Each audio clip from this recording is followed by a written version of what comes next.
अस्सलाम वालेकुम dear students, मैं ज़ीशान अली, आप लोगों का केमिस्ट्री टीचर। बेटा कैसे हैं आप लोग? मुझे उम्मीद है खैरियत से होंगे, अच्छी हेल्थ को एंजॉय कर रहे होंगे और साथ ही साथ अपनी स्टडी पर भी कंसंट्रेशन दे रहे होंगे। तो चलते हैं आज के लेक्चर की तरफ। स्टूडेंट्स, आज हम डिस्कस करेंगे एक्सरसाइज एमसीक्यूज। जैसा कि आप लोगों से मैं लास्ट चैप्टर में भी ये बात डिस्कस की थी कि एमसीक्यूज बेस करते हैं हमारे कॉन्सेप्ट्स पे कि हमने कितना थॉरोली चैप्टर कंटेंट्स को स्टडी किया है, हमारा कॉन्सेप्ट कितना डीप है अबाउट ए टॉपिक, इस पे बेस करते हैं हमारे एमसीक्यूज।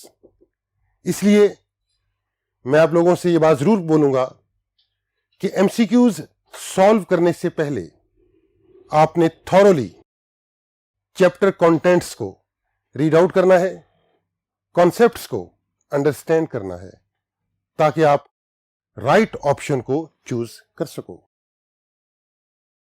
हमारा पहला MCQ, spontaneous chemical reactions take place in. हम जानते हैं गल्वानिक सेल में प्रोसीड होता है स्पॉन्टेनियस रिडॉक्स रिएक्शन, जबकि इलेक्ट्रोलिटिक सेल में प्रोसीड होता है एक नॉन स्पॉन्टेनियस रिडॉक्स रिएक्शन। अगर आप ऑप्शंस को देखें, A option electrolytic cell, B option galvanic cell, C option Nelson cell और डी ऑप्शन डाउन सेल। हम जानते हैं इलेक्ट्रोलिटिक सेल में प्रोसीड होता है एक non spontaneous redox reaction. Nelson cell और डाउन सेल एग्जांपल्स हैं इलेक्ट्रोलिटिक सेल की। तो हमारा राइट ऑप्शन फर्स्ट एमसीक्यू में बी है, यानी गल्वानिक सेल। गल्वानिक सेल में प्रोसीड होता है एक spontaneous redox reaction. Second MCQ, formation of water from hydrogen and oxygen is. My dear students, हमने चैप्टर कंटेंट्स में जब स्टडी किया था रिडॉक्स रिएक्शन, तो वहां यह टॉपिक हमने इन डिटेल डिस्कस किया था कि जब वाटर फॉर्मेशन होती है तो हाइड्रोजन ऑक्सीडाइज होता है और ऑक्सीजन रिड्यूस होता है। इट्स मीन एक रिएक्टेंट ऑक्सीडाइज हो रहा है यानी हाइड्रोजन, और दूसरा रिएक्टेंट यानी ऑक्सीजन रिड्यूस हो रहा है। इसलिए हम बोलेंगे वाटर की formation from hydrogen and oxygen is a redox reaction. तो हमारा राइट ऑप्शन है सेकेंड एमसीक्यू का A. Third, which is not an electrolytic cell? Down cell, galvanic cell, Nelson cell, D option A and C. तो हम जानते हैं galvanic cell is not an electrolytic cell.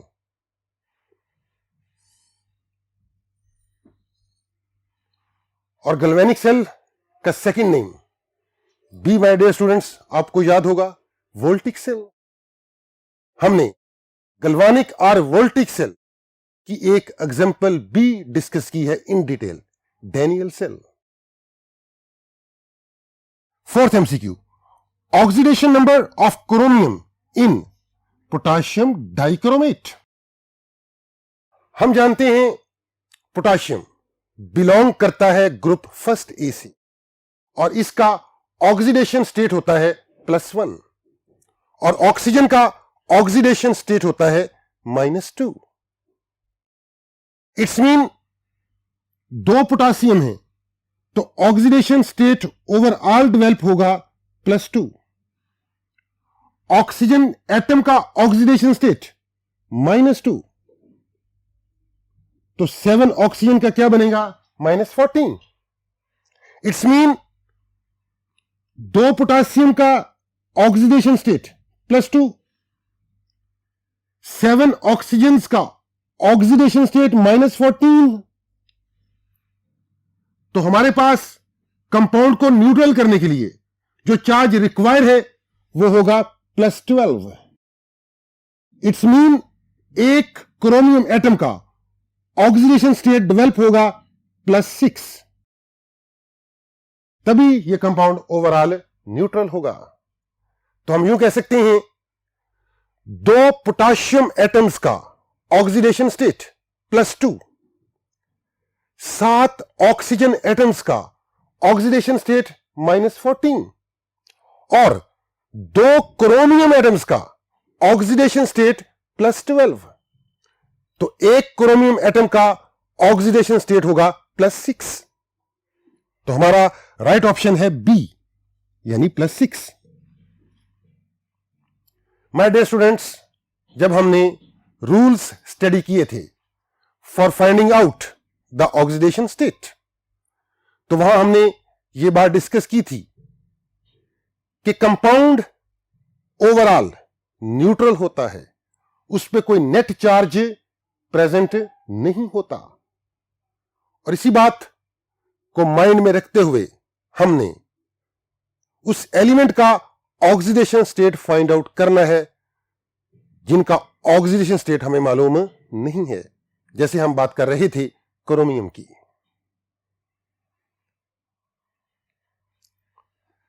Students, हमारा MCQ number 5, which is not an electrolyte. हमने chapter contents में electrolyte concept को discuss किया हुआ है। आई होप कि आप यह कॉन्सेप्ट अंडरस्टैंड कर गए होंगे। इलेक्ट्रोलाइट हम उस सब्सटेंस को बोलते हैं जिसे मेल्ट करें या वाटर में पुट करें तो वो आयोनाइज हो जाए, और वो सब्सटेंस जो मेल्ट होने पे या वाटर में पुट करने से आयोनाइज ना हो वो नॉन इलेक्ट्रोलाइट है। और हमने इस MCQ में फाइंड आउट करना है वो सब्सटेंस जो इलेक्ट्रोलाइट नहीं है। Sugar solution, sulphuric acid solution, lime solution, NaCl solution. हम जानते हैं शुगर अगर पुट किया जाए वाटर में या इसे मेल्ट किया जाए तो यह आयोनाइज नहीं होता। It's mean sugar is not an electrolyte. तो हमारा राइट ऑप्शन होगा A, sugar solution. Most common example of corrosion. Corrosion topic my dear students हमने चैप्टर कंटेंट्स में डिस्कस किया हुआ है। कोरिजन केमिकल डिके है in the presence of moist air. Metal का chemical decay in the presence of moist air. और हमने यह बात भी डिस्कस की थी कि अगर इस वर्ड में हम सपोज कर रहे हैं कि 4 किलोग्राम एनुअल प्रोडक्शन है आयरन की, तो 1 किलोग्राम आयरन वेस्ट हो जाता है ड्यू टू कोरिजन। तो हम कहेंगे आयरन के रिस्पेक्ट से यह एक डैमेजिंग प्रोसेस है। तो हमारा राइट ऑप्शन होगा बी, रस्टिंग ऑफ आयरन। और ये कॉमन एग्जांपल है, मोस्ट कॉमन एग्जांपल, और ये डैमेजिंग प्रोसेस है with respect to iron. 7 MCQ, Nelson cell is used to prepare caustic soda along with gases. Which gas is produced at cathode? जब हम Nelson cell में sodium chloride के aqueous solution की electrolysis करते हैं तो हमें कैथोड पे गेन होता है hydrogen gas. B option the right option of MCQ number 7। My dear students, आपको याद होगा जब हमने इलेक्ट्रोलिसिस की थी एक्वस NaCl की यानी ब्राइन की, तो हमें कैथोड पे गेन हुआ था हाइड्रोजन गैस और एनोड पे गेन हुआ था chlorine gas. MCQ number 8, during formation of water from hydrogen and oxygen which of the following does not occur. Hydrogen और ऑक्सीजन कंबाइन होके वाटर फॉर्मेशन करते हैं। हाइड्रोजन ऑक्सीडाइज होता है इस केमिकल रिएक्शन में, ऑक्सीजन रिड्यूस होता है इस केमिकल रिएक्शन में, और वो सब्सटेंस जो ऑक्सीडाइज हो वो रिड्यूसिंग एजेंट भी होती है, और वो सब्सटेंस जो रिड्यूस हो वो ऑक्सीडाइजिंग एजेंट भी होती है। Hydrogen has oxidized. This is true for the formation of water from its gases. Oxygen has reduced. This is also correct. Oxygen gains electron. This is also correct. D option. Hydrogen act as oxidizing agent. This is wrong with respect to the formation of water from hydrogen and oxygen. तो हमारा right option D, hydrogen act as oxidising agent. Actually hydrogen acts as reducing agent जब water का formation होता है hydrogen और oxygen से।